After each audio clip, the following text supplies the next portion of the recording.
राधे राधे भक्तों, पितृपक्ष के दौरान पढ़े ये कथा, मिलेगी पितृ दोष से मुक्ति। स्वयं प्रेमानंद महाराज जी ने कथा का विस्तार से वर्णन किया। संपूर्ण कथा का आपसे एक अनुरोध है, अगर प्रेमानंद महाराज जी को मानते हो तो कथा को पूरा श्रवण अवश्य करें।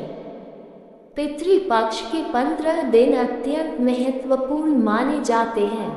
इस दौरान अपने पूर्वजों यानी पितरों के प्रति कृतज्ञता, सेवा और तर्पण करते हैं। बता दें कि हर साल आश्विन मास के कृष्ण पक्ष के साथ पितृपक्ष आरंभ हो जाते हैं, तो सर्व पितृ अमावस्या तिथि पर समाप्त होते हैं।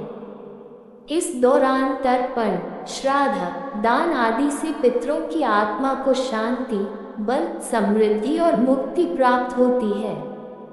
इसके साथ ही पितृ दोष के दुष्प्रभाव भी कम होते हैं। अगर आपकी कुंडली में भी पितृ दोष है तो प्रेमानंद महाराज द्वारा बताई गई इस कथा को सुनना चाहिए या फिर इसका पाठ करना लाभकारी हो सकता है। प्रेमानंद महाराज जी कहते हैं कि जब मनुष्य भगवान श्री हरि की शरण में जाकर निरंतर भजन करता है, तभी मातृ ऋण, पितृ ऋण, देव ऋण, ऋषि ऋण इन सभी बंधनों से मुक्त होकर परमधाम को प्राप्त होता है।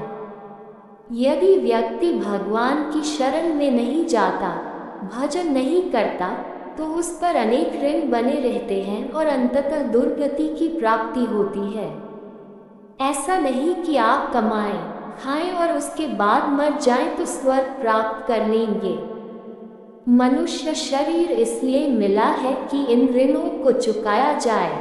यदि ऐसा नहीं किया तो जीवन में दुर्गति अवश्य होगी। जब भी किसी व्यक्ति का अवैध धन पकड़ा जाता है तो उसे पुरस्कार नहीं बल्कि दंड मिलता है।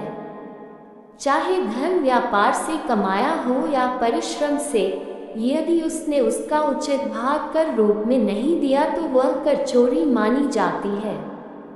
इसके लिए उसे कठोर दंड भुगतना पड़ता है।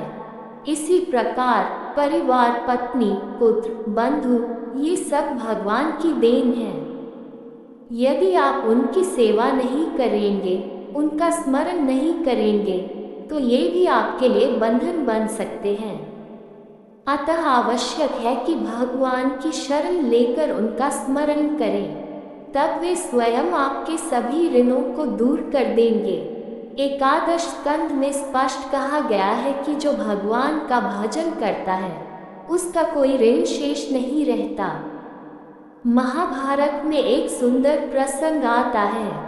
जगतकारु नामक एक ब्रह्म ऋषि थे।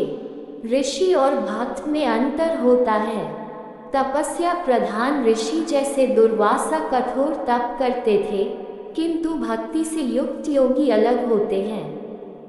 जगतकारु बाल ब्रह्मचारी थे, जिन्होंने विवाह नहीं किया, गृहस्थ जीवन स्वीकार नहीं किया और न ही संतान प्राप्त की। वे तपस्या में लीन होकर भ्रमण कर रहे थे कि तभी उन्हें कुएं में उल्टा लटके के अनेक ऋषि दिखाई दिए।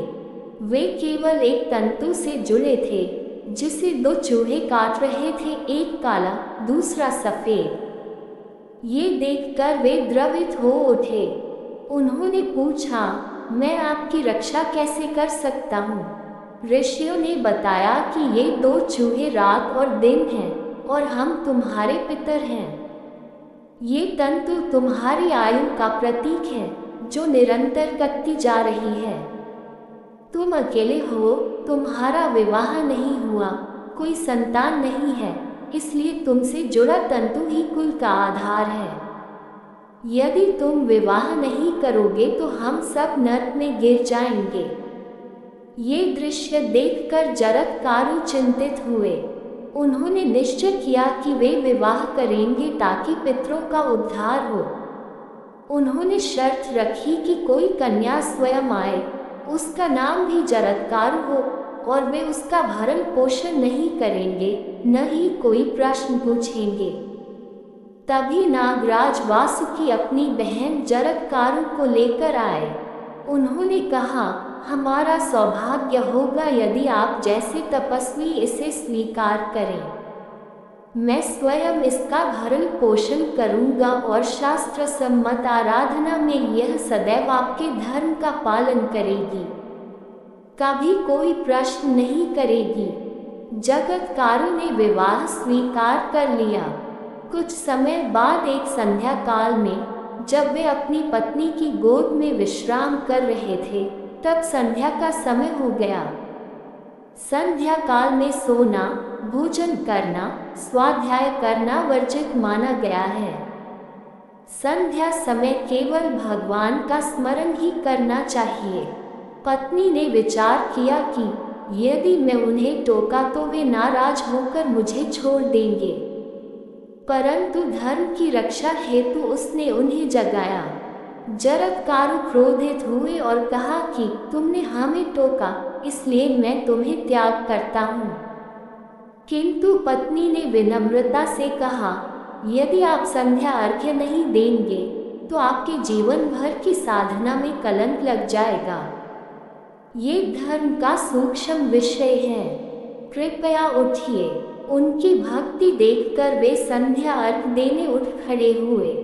बाद में उनके वंश में आस्तिक मुनि का जन्म हुआ, जिन्होंने जन्मेजय का यज्ञ रोककर संसार को विनाश से बचाया। इस घटना से स्पष्ट है कि एक पितर की तृप्ति के लिए कितनी कठिनाइयों का सामना करना पड़ा।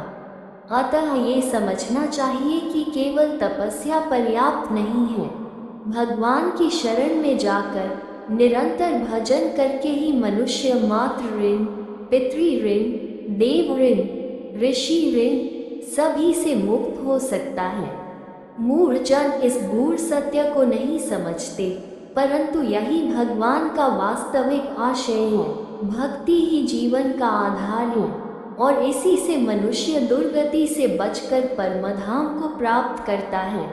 ऐसी ही अन्य नई कथाओं के लिए वीडियो को लाइक, शेयर एवं चैनल को सब्सक्राइब अवश्य करें। धन्यवाद। राधे राधे।